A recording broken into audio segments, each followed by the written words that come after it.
एवढीच मागणी आहे मुख्यमंत्री साहेबांना की गरीब कुटुंबाला न्याय द्यायला साहेब तुम्ही पुढे या आणि जी माझी व्यथा आहे 21 महिन्यात जे मी प्रवास केला आहे म्हणजे ह्याच्यामध्ये जो माझ्यासोबत प्रवास घडला आहे तो मी सगळा त्यांना सांगून एसआयटी सीआयडी ची मागणी करून आरोपींना तत्काळ अटक करण्याची मागणी करणार नाही।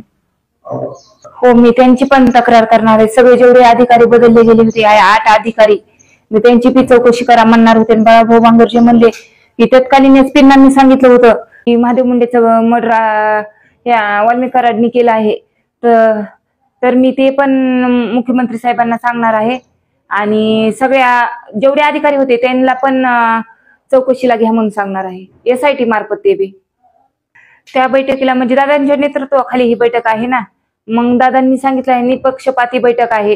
एक गरीब कुटुंबाला 21 महिन्याची महिला लढत आहे आपल्या पतीच्या न्यायासाठी, तिला न्याय मिळवून देण्यासाठी ही बैठक दादांनी ठेवली आहे।